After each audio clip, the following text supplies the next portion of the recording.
Hello students, आज की इस वीडियो में आज मैं आप लोगों को लेखा शास्त्र के अध्याय 3 के 3.7 लेखांकन समीकरण की अभिगणना को पढ़ाने वाला हूं। तो चलो वीडियो को शुरू करते हैं।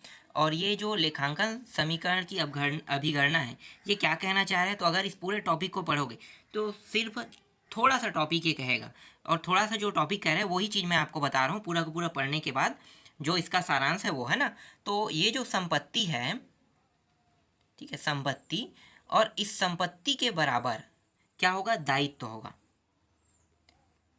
दायित्व, और इस दायित्व के साथ जुड़ा रहेगा पूंजी।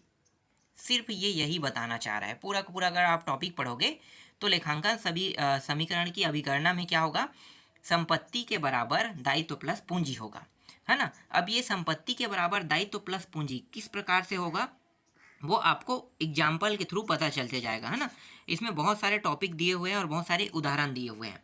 तो उदाहरण के माध्यम से मैं आपको समझाऊंगा कि किस तरीके से संपत्ति के साथ पूंजी जुड़ा होता है। देखो, जब हम कोई बिजनेस स्टार्ट करते हैं, समझो, है ना, बिजनेस स्टार्ट करते हैं तो 10,000 रुपये लगा के मैंने बिजनेस स्टार्ट किया, ठीक है, 10,000 रुपये लगा के। तो संपत्ति की ओर भी कितना होगा? 10,000 रुपये होगा। अभी सिंपल सरल शब्दों में बता रहा हूँ। तो दायित्व कितना होगा भाई? दायित्व मुनाफा होगा, या कहीं से हमने कर्जा लिया है तब हमारी संपत्ति में वृद्धि होगा, तब हम क्या करेंगे? इसको दायित्व की ओर लेंगे। लेकिन सिर्फ हमने बिजनेस शुरू किया है ना, बिजनेस शुरू किया है, तो ये पूंजी के साइड भी 10,000 रहेगा और 10,000 संपत्ति की साइड रहेगा। तो दायित्व की साइड कितना रहेगा? 0 रहेगा। ध्यान देना, है ना, 0 रहेगा। लेकिन यहाँ पे मैं क्या कर रहा हूँ, जैसे कि 1,000 रुपये का मैं फर्नीचर ले लेता हूँ, ठीक है ना, 1,000 रुपये का फर्नीचर ले लेता हूँ। तो 1,000 रुपये का फर्नीचर लूँगा तो ये किससे लूँगा पैसा? ध्यान देना, संपत्ति से लूँगा कि पूंजी से? क्योंकि पूंजी क्या है, मेरा 10,000 है, तो पूंजी में कोई कमी तो हो नहीं रहा है ना, तो वृद्धि हो रहा है। तो ये पूंजी की साइड नहीं रहेगा, ये संपत्ति की साइड रहेगा, क्योंकि मैं व्यवसाय कर रहा हूँ तो 10,000 मैंने लगाया, 10 के 10,000 मेरे पास है। लेकिन उसी 10,000 में से मैंने 1,000 रुपये का क्या खरीद दिया? फर्नीचर खरीद दिया। तो ये कितना हो जाएगा? ये जो संपत्ति है ये 9,000 रुपया हो जाएगा, और 1,000 का फर्नीचर लिखूंगा, ठीक है, प्लस 1,000 रुपये इस तरीके से करूंगा। अगर दोनों को जोड़ दोगे 9,000 और 1,000 को, तो कितना होगा? 10 का 10। तो संपत्ति 10 का 10 है ना। अब दायित्व में कोई वृद्धि होगा क्या? नहीं होगा, क्योंकि दायित्व जो है ये मुनाफा को दिखाता है। जब आपको मुनाफा होगा तभी आप दायित्व की ओर लोगे। अगर आप कर्जा लेते हो तो भी वो दायित्व की ओर आएगा। लेकिन यहाँ पे कोई भी हमने कर्जा नहीं लिया है तो ये दायित्व की ओर नहीं आएगा। तो हमारा दायित्व कितना है? 0। और ये कितना रहेगा? पूंजी 10 का 10 रहेगा। समझ में आ गया? 10 का 10 रहेगा, है ना। तो इस तरीके से लेखांकन समीकरण की अभिगणना किया जाता है, ठीक है। ये तो मैंने आपको सिंपल और सरल शब्दों में बता दिया।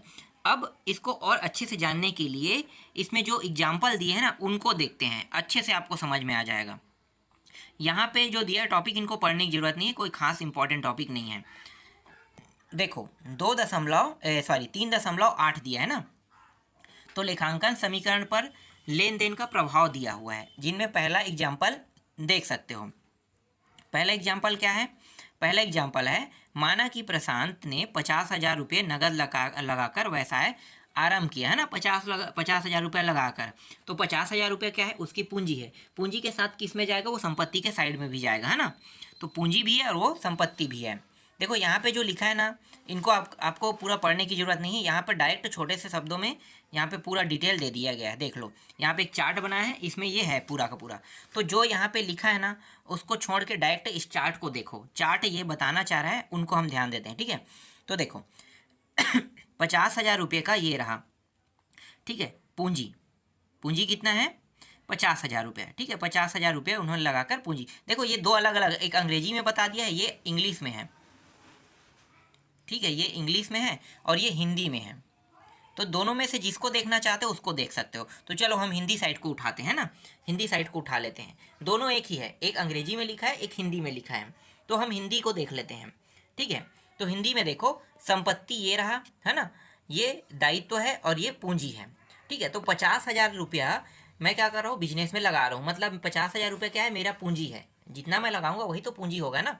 तो 50,000 रुपये का पूंजी हो गया, ठीक है। और 50,000 रुपये जो है पूंजी जो है वो किस साइड रहेगा? संपत्ति के साइड रहेगा, ठीक है। रोकड़ मतलब कैश, पैसा, पैसा संबंधित है ना। तो ये रोकड़ लिखने की जरूरत नहीं है, संपत्ति के संपत्ति लिख सकते हो। तो 50,000 रुपये।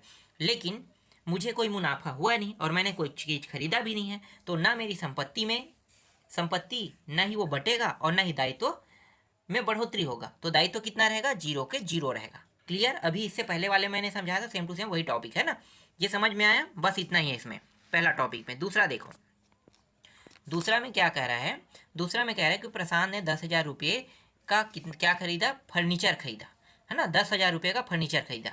लेकिन जब हमने बिजनेस किया, मतलब बिजनेस स्टार्ट किया, तो कितना हज़ार रुपया था हमारे पास, 50,000 रुपये, है ना। तो 50,000 रुपये लगाकर हम क्या कर रहे हैं, बिजनेस कर रहे हैं। ठीक है, इस बार देखो हिंदी और इंग्लिश दोनों को यहाँ पे कंबाइन कर दिया है। यहाँ पे देख सकते हो हिंदी इंग्लिश, है ना, हिंदी इंग्लिश, और यहाँ पे हिंदी इंग्लिश दोनों को कंबाइन कर दिया गया है। तो आप जिसको भी चाहो उसको लिख सकते हो, चाहो तो आप हिंदी में लिख सकते हो, चाहो तो आप इंग्लिश में भी लिख सकते हो, है ना। तो हिंदी में ही देखेंगे, ज़्यादा अच्छा रहेगा। ठीक है, संपत्ति दायित्व प्लस पूंजी। तो 50,000 रुपया क्या था, पूंजी था। तो एसेट भी क्या होगा, मतलब जो हमारा संपत्ति है वो भी तो 50,000 ही रुपया रहेगा ना। लेकिन यहाँ पे अब थोड़ा सा ध्यान देने वाली बात है। ध्यान क्या देना है कि आपने 10,000 रुपये का क्या खरीदा, फर्नीचर खरीदा। मतलब ये जो एग्जाम्पल कह रहा है कि 10,000 रुपये का हमने क्या खरीदा, 10,000 रुपये का हमने खरीद दिया फर्नीचर, है ना। तो 10,000 रुपये का खरीदा, तो 10,000 रुपये क्या हो जाएगा, इससे माइनस हो जाएगा, किससे, 50,000 से 10,000 माइनस हो जाएगा। ठीक है, और ये माइनस होके कहाँ पे चला जाएगा, फर्नीचर के साइड में। देखो 10,000 यहाँ से माइनस कर दिया गया, देख सकते हो यहाँ पे, तो ये कितना हुआ, 40,000, है ना। और यहाँ पे प्लस लगा दिया गया है, और ये जो 10,000 का फर्नीचर खरीदे वो किस साइड में चला गया, ये फर्नीचर के साइड में आ गया। तो ये 10,000 यहाँ पे आ गया। लेकिन जो संपत्ति है इसमें कोई वृद्धि हुआ क्या, नहीं हुआ, है ना। हमने बस इतना ही किया है कि हमारे पास 50,000 रुपया था, जिनमें से 10,000 रुपये का अपने बिजनेस के लिए हमने क्या कर दिया, फर्नीचर खरीद दिया, है ना। हो सकता है हम बेचने के लिए खरीद रहे हैं, है ना, ये भी समझ सकते हो, बेचने के लिए खरीद रहे हैं, या फिर बेचने के लिए, हाँ, अब संपत्ति है तो बेचने के लिए रहेगा। ठीक है, तो ये 10,000 रुपये क्या कर दिया, फर्नीचर खरीद दिया, है ना। तो संपत्ति में कोई भी प्रकार की वृद्धि नहीं हुआ है। 40 और 10 कितना हो गया, 50 ही हुआ। ठीक है, दायित्व तो 0 रहेगा, क्योंकि हमें कोई फायदा नहीं हुआ है, क्योंकि जब तक हम फर्नीचर को बेचेंगे नहीं, जैसे कि 10,000 का खरीदा और 12,000 में अगर फर्नीचर बेच देते तो 2,000 का फायदा होता, तो फायदा को कहाँ पे लिखते, दायित्व की ओर। लेकिन फायदा हुआ ही नहीं, तो दायित्व कितना रहेगा, 0। और कैपिटल भी क्या रहेगा, 50 के 50, क्योंकि पूंजी में हमारी कोई भी वृद्धि नहीं हुआ है। ठीक है, ये टॉपिक समझ में आया, बस इतना ही है ना इसमें।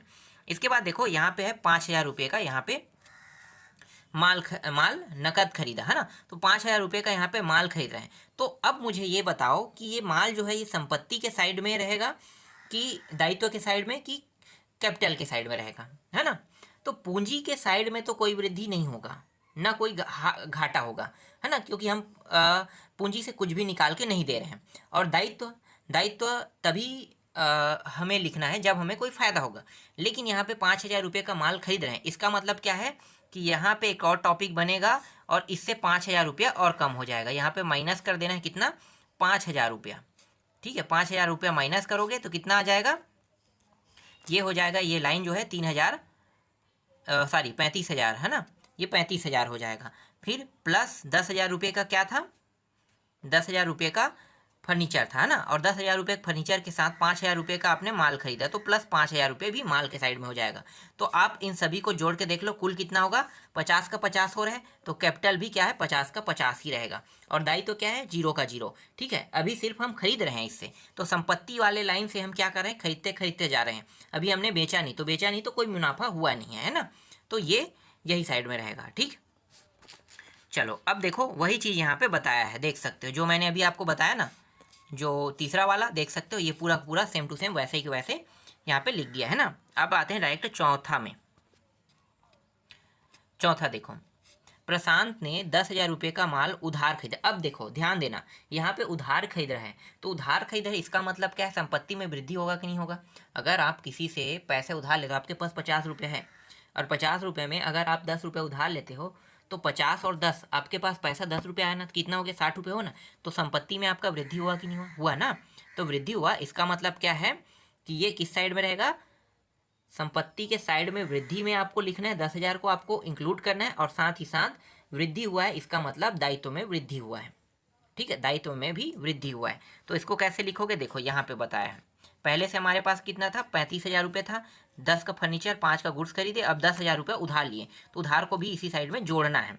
ठीक है, और ये जो 10,000 का जो उधार खरीदे, वो क्या चीज़ खरीदे, 10,000 का माल खरीदे ना। तो 10 और ये दोनों क्योंकि ये पहले से 5,000 का माल हमने खरीदा था अपने एसेट वाले पैसे से। अब 10,000 उधार के साथ भी माल खरीद रहे हैं, तो इन दोनों को जोड़ेंगे कितना आ जाएगा, 15 आ जाएगा। और ये 10 जैसा वैसा रहेगा, और ये 35 जैसा है वैसा रहेगा, है ना।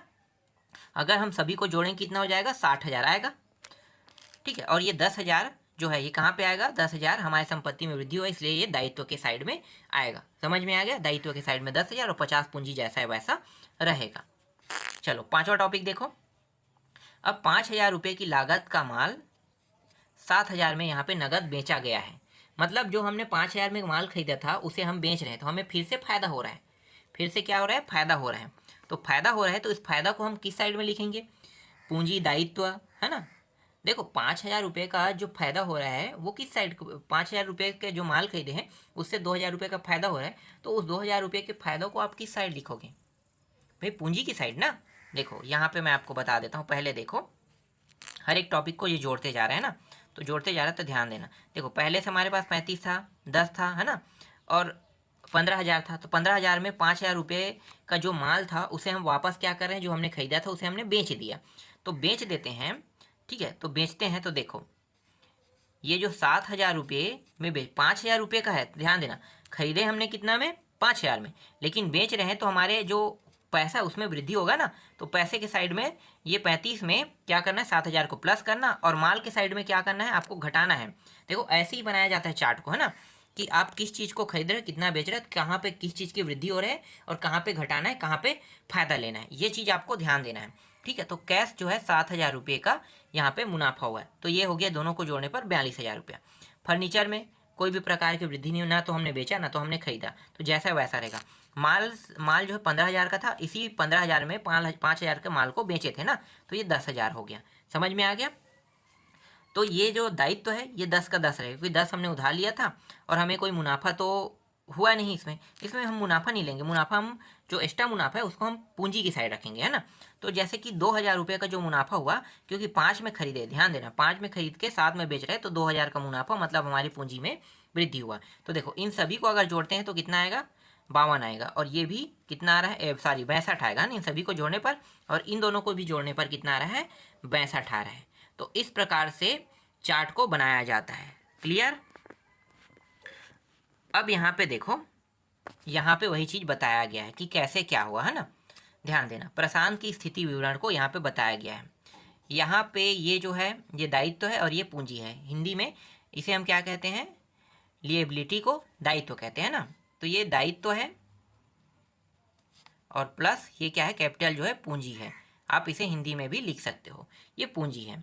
ठीक है, तो दायित्व प्लस पूंजी, तो देखो दायित्व प्लस पूंजी, तो दायित्व जो था वो कितने का था, 10,000 रुपये का, है ना।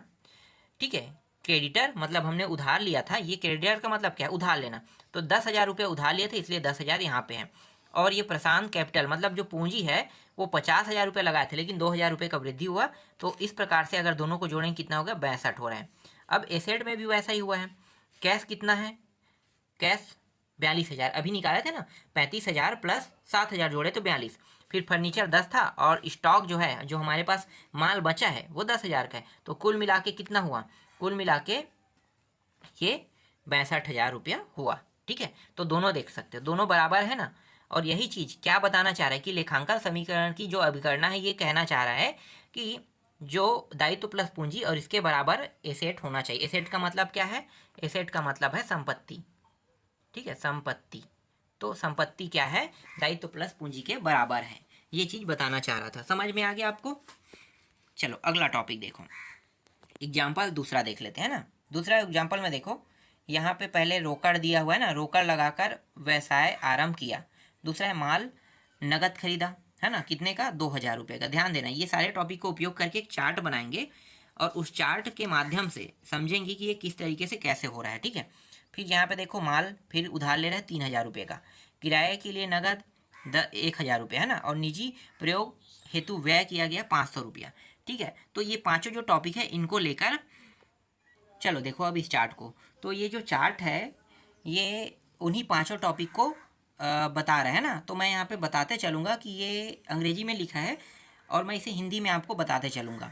तो ये जो है ये संपत्ति को प्रदर्शित करेगा, ये दायित्व को, और ये कैपिटल जो है ये किसको प्रदर्शित करेगा, पूंजी को प्रदर्शित करेगा। तो तो पहला जो टॉपिक है, देखो चार्ट जो बनाया है इसमें पहला जो टॉपिक है ये क्या है, स्टार्टेज बिजनेस विथ कैश, है ना, 10,000 रुपया। इसका कहने का मतलब क्या है कि रोकड़ लगाकर व्यवसाय आरंभ किया कह रहा है ना, रोकड़ लगाकर व्यवसाय आरंभ कर रहा है। तो कितना लगा रहा है, 10,000 रुपया लगा रहा है। तो 10,000 रुपया लगाया, तो इफेक्ट ऑफ ट्रांजेक्शन, तो किस प्रकार से ये ट्रांजेक्शन को इफेक्ट करेगा ये बताना है। इसके दो पहलू है, पहला जो है ये कैश इंक्रीज और दूसरा है कैपिटल इंक्रीज कह रहा है ना। तो कैश इंक्रीज के साइड में कोई भी वृद्धि नहीं हो रहा है, ठीक है। 10,000 भाई हम पूंजी लगा रहे हैं तो 10 का 10 ही रहेगा ना, तो कोई वृद्धि नहीं होगा, तो आप इसे 0 लिख सकते हो, ठीक है। इसके बाद देखो कैपिटल इंक्रीज कह रहे हैं, तो यहाँ भी कोई वृद्धि नहीं हो रहा है, तो ये भी 0 टॉपिक चला जाएगा। मतलब हमने 10,000 रुपया पूंजी लगाया और 10,000 रुपया हमारा क्या है, संपत्ति है, ठीक है। और दायित्व कितना रहेगा, 0, क्योंकि दायित्व जब तक हम उधार नहीं लेंगे तब तक के दायित्व के साइड में नहीं जाएगा। तो दायित्व कितना रहेगा, 0 का 0 रहेगा, ठीक है। तो इस तरीके से दायित्व 0 के 0 है। क्लियर हुआ ये टॉपिक। चलो अगला देखो। इसके बाद दूसरा जो टॉपिक है ये है परचेस गुड फॉर कैश, है ना। इसका मतलब ये है कि माल नगद खरीदना, हिंदी में अगर हम इसे कहें तो माल नगद खरीदना कहते हैं, ठीक है। इसके भी दो टॉपिक है, पहला क्या होगा कैश डिक्रीज और दूसरा है गुड्स इंक्रीज कह रहे हैं। तो कैश डिक्रीज और गुड्स इंक्रीज में देखते हैं। तो इसको मैं आपको थोड़ा सा समझा के बताता हूँ। देखो मेरे पास कितना है, 10,000 रुपये संपत्ति है, ठीक है। 10,000 रुपये क्या है, संपत्ति है। अब इस संपत्ति में से 2,000 रुपये का मैं क्या खरीद रहा हूँ, 2,000 रुपये का माल खरीद रहा हूँ। तो 2,000 रुपये इस पैसे से क्या होगा, कम हो जाएगा। और ये जो है 2,000 रुपये जो है ये माल के साइड में आ जाएगा, ठीक है। ये 2,000 इधर ले लेते हैं माल के साइड में। तो ये जो पैसा है ये कितना हो गया, घट के 8,000 रुपया हो गया। और 2,000 रुपये का क्या है, मेरे पास माल है। लेकिन कुल मिला के 10 का 10 है कि नहीं, है ना, 10 का 10 है। और ये जो दायित्व है वो कितना है, 0, और प्लस पूंजी कितना है, 10,000, ठीक है। दायित्व 0 और पूंजी 10,000, ठीक है। तो देखो ये जो कैश डिक्रीज वाला ऑप्शन है, ये जो 2,000 है इसको हम कहाँ पे लिखेंगे, ये डिक्रीज वाले में, ठीक है। दायित्व में किसी भी प्रकार की कोई वृद्धि नहीं हो रहा है और ना ही हमारे पूंजी में वृद्धि हो रहा है, इसलिए इसे 0 लिखेंगे, ठीक है। 2,000 रुपये का हमने माल खरीदा, तो माल को हम यहाँ पे लिखेंगे। देखो दूसरा टॉपिक यही है ना, गुड्स इंक्रीज दूसरा टॉपिक है, तो 2,000 रुपये यहाँ पे माल के साइड में लिख देंगे, मतलब इसी साइड में 2,000 बस को लिखना है और उसके बाद इसमें कोई वृद्धि नहीं हुआ है, तो इस प्रकार से लिखना है, ठीक है। कुल मिला के देखो 10,000 के 10,000 है, तो 8 और 2 कितना हो, 10, तो 10 का 10 लिख देना है।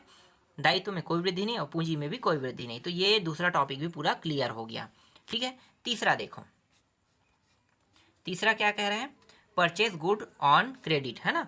मतलब 3,000 रुपये का क्या कर रहे हैं, माल खरीद रहे हैं। 3,000 रुपये का माल उधार खरीदना, है ना। उधार, वो भी माल जो है हम उधार खरीद रहे हैं, नगद नहीं खरीद रहे हैं। क्या कर रहे हैं, उधार खरीद रहे हैं। तो यहाँ पे गुड्स इंक्रीज, ये गलत है ना, ये कैश इंक्रीज होगा, ठीक है। कैश इंक्रीज के टॉपिक है, यहाँ पे गुड्स लिखा गया, गलत है, ये कैश होगा, कैश इंक्रीज। तो फिर से आप देख लेते हैं, हमारे पास कितना था, 8,000 रुपये है, ध्यान देना, 8,000 रुपये और 2,000 रुपये का माल था, ठीक है, बराबर 2,000 रुपये का माल था। अब यहाँ पे हम 3,000 रुपये का उधार माल खरीद रहे हैं, तो 3,000 इसी साइड में होगा। देखो ये माल का लाइन को प्रदर्शित करेगा और ये पैसे को, रोकड़ को, है ना। तो रोकड़ में तो कोई वृद्धि नहीं हो रहा है, तो ये 8 का 8 रहेगा, ठीक है। और प्लस 3 और 2 5 हो जाएगा, है ना, 5,000। तो ये प्लस 5, तो 5,000 प्लस 3,000। तो देखो यहाँ पे ये जो कैश है, कैश में किसी भी प्रकार की कोई वृद्धि नहीं हुआ और ना ही दायित्व में और ना ही पूंजी में, तो इसलिए से इस तरीके से डेस कर देंगे, है ना। लेकिन यहाँ पे ये जो दायित्व है ना, लाइबिलिटीज इंक्रीज, तो 3,000 रुपये का हुआ है। देखो गुड्स इंक्रीज 3,000 रुपये का हुआ है, मतलब दायित्व के साइड में कितना लिखोगे, 3,000 रुपये लिखोगे और 3,000 यहाँ भी रहेगा। तो ये जो दायित्व है ये 3,000 यहाँ पे इस तरीके से लिखना है और पूंजी कितना है, 10 का 10 रहेगा। उधार लेंगे तो हमारा पैसा बढ़ेगा कि नहीं बढ़ेगा। देखो मैं सिंपल और सरल शब्दों में आपको बताता हूँ कि मेरे पास 50 रुपये है, 10 रुपये मैंने किसी से मांगा, तो 10 मांगने के बाद कितना हो गया, 50 और 10 60 हुआ ना। तो आपके पास जो पैसा है, आपकी पूंजी है, उसमें वृद्धि हुआ कि नहीं हुआ ना। तो ये वैसा ही है। तो ये 8 और 5 13 और ये भी 8 और 5 13 हो गया। तो इस तरीके से देखो ये टॉपिक भी क्लियर हुआ, ठीक है, ये समझ में आ गया। चलो चौथा टॉपिक देखो। चौथा टॉपिक है पेड रेंट 1,000, मतलब किराए के नगद दिए, है ना, किराए के पैसे को नगद दे रहे हैं, तो कैश में डिक्रीज होगा कि नहीं होगा कैश, तो कैश जो है वो डिक्रीज होगा, है ना, कैश डिक्रीज होगा। तो देखो ये 8,000 रुपये मेरे पास अभी बचा है और प्लस 5,000 रुपये, अब क्या हो गया, तीन और दो जोड़ के कितना हो गया 5,000, है ना, 5,000। इसे थोड़ा सीधा लिखना था मुझे, चलो कोई बात नहीं, तिरछा हो गया तो सीधा कर लेते हैं अब, है ना, 5,000 रुपया हो गया। और 3,000 रुपया हमारे पास क्या है, दायित्व में है, और 10,000 रुपया किस में है, हमारे पास पूंजी में है। ठीक है, तो 1,000 रुपये जब मैं किराया के लिए दूंगा तो इसी 8,000 से निकलेगा कि नहीं, निकलेगा ना, तो ये कितना हो जाएगा, 7,000 रुपये हो जाएगा, और 7,000 होने के बाद ये 5,000 हो जाएगा। ठीक है, लेकिन दायित्व में कोई भी चेंजेस नहीं होगा, और इसमें 1,000 कम हो जाएगा, किसमें, पूंजी में। क्यों, क्योंकि पूंजी से ही 1,000 रुपये दे रहे हैं, और संपत्ति क्या है, पैसे के रूप में है, और 8,000 यहाँ भी है, तो 1,000 यहाँ भी संपत्ति से कम हो जाएगा, पूंजी से। तो ये कितना हो गया, 9,000 ये हो जाएगा, 9,000 और प्लस 3,000 कितना हो गया, 3,000, 12,000 ना, ये भी 12,000 और ये भी 12,000, तो दोनों साइड कितना हो गया, 12,000। ठीक है, दोनों साइड कितना आ जाएगा, 12,000। तो देखो यहाँ पे कैश डिक्रीज कह रहा है और कैपिटल डिक्रीज, है ना, तो कैश डिक्रीज में यहाँ पे आपको लिखना है, यहाँ पे लिखा नहीं है, यहाँ पे आपको लिखना पड़ेगा, 1,000 को यहाँ पे ऊपर में माइनस में लिखना है ना, 1,000 को ऊपर में माइनस में लिखना है। ये कैश डिक्रीज कह रहा है, मतलब पैसे में कमी होना, और ये जो दायित्व है इसमें कोई भी प्रकार की कोई कमी नहीं हो रहा है ना, और यहाँ भी जीरो लिखना है। ठीक है, और इसके बाद यहाँ पे ये जो दिया है ना, इसको हटा देना है। ठीक है, इसको हटा देना है आपको, ये नहीं रहेगा। ठीक है, ये जीरो रहेगा, फिर ये भी जीरो रहेगा दायित्व। ठीक है, दायित्व से कुछ भी नुकसान नहीं हुआ, और संपत्ति में और नुकसान नहीं हुआ, है ना, लेकिन 1,000 रुपये पूंजी से कमी हुए, तो कमी हुआ मतलब यहाँ पे आ जाएगा, तो इसको हम कहते हैं कैपिटल डिक्रीज कहते हैं। ठीक है, इस प्रकार से। तो देखो 12,000 होगा, 13 से घट के 12,000 आया, और इन दोनों को जोड़ोगे तो भी 12,000 आएगा, तो इस प्रकार से रहेगा। ठीक है, ये समझ में आ गया। चलो, withdrawal cash for personal use 500 रुपये, है ना, तो 500 रुपये आप क्या कर रहे हो, निजी प्रयोग हेतु व्यवसाय से नगद निकाले 500 रुपये कह रहे हैं। ठीक है, तो यहाँ भी क्या होगा, ये जो 500 है ना गलत हो गया, ये 500 डिक्रीज हो रहा है, तो ये 500 क्या होगा, ऊपर में चला आएगा यहाँ पे, फिर ये दोनों जीरो में हो जाएगा, ये हटा दो, फिर कैपिटल डिक्रीज यहाँ पे देखो सेम टू सेम, चौथा और पांचवा एक जैसा है, तो 500 यहाँ पे जाएगा, तो ये 12,000 में 500 घटाओ कितना, 11,500, 3,000 दायित्व में कुछ भी कमी और फायदा नहीं हुआ, तो जैसा वैसा रहेगा, लेकिन पूंजी में भी क्या होगा, 500 की कमी होगा। ठीक है, क्योंकि ये पैसे संबंधित, तो पैसा वाला कम होगा ही होगा। ठीक है, तो इस तरीके से इन दोनों को जोड़ोगे तो कितना आ जाएगा, 11,500 आएगा, और 11,500 संपत्ति भी है। तो इस प्रकार से चार्ट बनाना है आपको। समझ में आ गया चार्ट कैसे बनाया जाता है। अब यहाँ पे, हाँ यहाँ पे अथवा भी दिया है क्या, उसी मैं मतलब जो अभी मैंने बताया ना, जिसे मैं अभी अंग्रेजी में बता रहा था, वो पूरा हिंदी में है, तो अब अंग्रेजी में बता दूँ, फिर से मैं हिंदी में नहीं बताऊँगा ना, तो आपको समझ में आ गया होगा। ये पूरा मैंने बना के बताया है, तो इसलिए इसको छोड़ देते हैं, डायरेक्ट आते हैं तीसरा प्रश्न में। तीसरा प्रश्न देखो, तीसरा प्रश्न में जो ये पहला टॉपिक है, ये है ना, ये क्या है, सुशांत ने 40,000 रुपये नगद और 10,000 रुपये का फर्नीचर लगाकर व्यवसाय प्रारंभ किया। इतना सरल टॉपिक है यार, ये तो समझ में आ गया होगा अब आपको। दूसरा है माल नगद क्रय 5,000 रुपये, है ना, माल उधार क्रय 2,000 रुपया, माल नगद बेचा 2,000 रुपये, माल उधार बेचा 2,500 रुपये, है ना, कमीशन 1,000 रुपया, मुनीम 600 रुपया वेतन, और फर्नीचर पर 10% के मतलब घाटा, ह्रास मतलब क्या होता है, घाटा, है ना।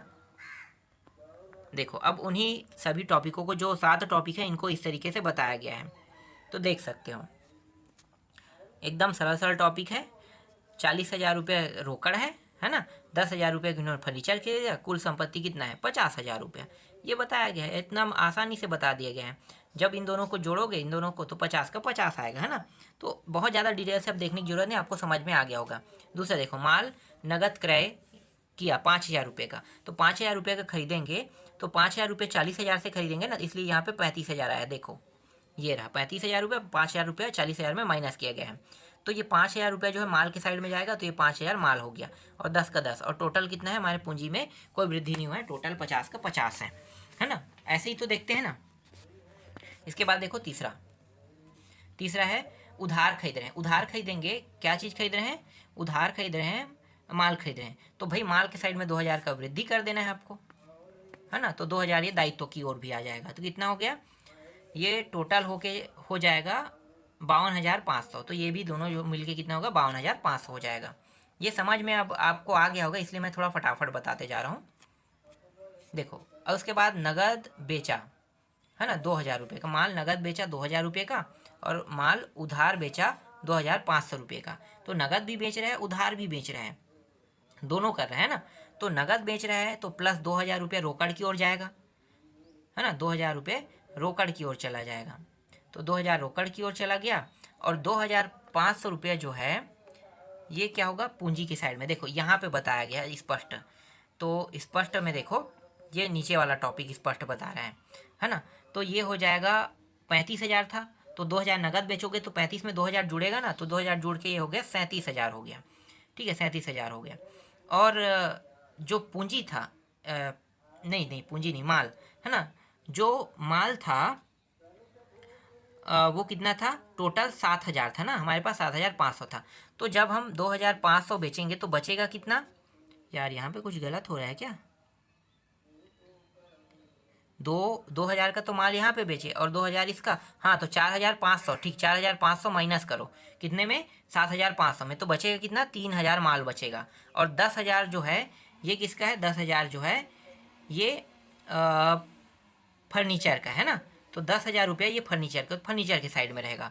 और 2,500, ये जो 2,500 है ये हो गया जो नगद जो हमने उधार में बेचा था ना उसका है। तो ये दायित्व हो गया, ये 50 और 1,000 ये हो गया इसका। तो कुल मिला के कितना हो गया, कुल मिला के हो गया 51, है ना। और ये 52, 53, 53, तो 53,500 रुपया यहाँ पे हुआ, ठीक है। कितना हुआ, 53,500 रुपये हुआ, ठीक है। तो इस तरीके से बनाते जाना है, समझ में आ गया। इसके बाद देखो कमीशन है, तो कमीशन है तो भाई क्या करोगे, कमीशन लिया गया है तो 1,000 को कमीशन के रूप में दोनों साइड में पैसे वाले में कर दो। संपत्ति में यहाँ पे देखो 37 से 38 हो गया, और ये 50 से 51 हो गया, है ना। ये कमीशन वाले लाइन में चला जाएगा। फिर मुनीम को वेतन दिए गए 600 रुपये, 600 रुपये देंगे तो दोनों के दोनों कहाँ से निकलेगा, संपत्ति से और पूंजी से निकलेगा, तो दोनों साइड घटा दो, ठीक है। फर्नीचर पर 10% की ह्रास हुआ, मतलब घाटा होना, तो 10% का घाटा होना मतलब 10,000 था, इसमें 10% के घाटा होने के कारण 9,000 रुपये बचा, है ना। तो 9,000 रुपये यहाँ पे, और यहाँ पे पूंजी में भी 1,000 की कमी होगा, ठीक है, इस तरीके से। तो इस तरीके से लेखांकन समीकरण चार्ट बनाया जाता है, ठीक है। अब देखो जो टोटल बचा है पैसा वो कैसा है, तो लेनदार जो है यहाँ पे बताया गया है 2,500 रुपया, और पूंजी जो है 49,400 रुपया। लेकिन संपत्ति क्या है, रोकड़ देखो ये बताया ना, रोकड़ 37,400 रुपया, है ना। स्टॉक जो बचा है 3,000 रुपया, जो है 3,000 का माल बचा है। देनदार, है ना, देनदार को 2,500 देख लो ये रहा, और फर्नीचर 9,500। और कुल मिला के अगर देखा जाए तो ये भी क्या है, 51,900 रुपया। तो दोनों हिस्सा बराबर है कि नहीं, दोनों हिस्सा बराबर है। तो इस तरीके से आज के वीडियो में बस इतना ही, बाकी जो टॉपिक बचा है उसको नेक्स्ट वीडियो में देखेंगे।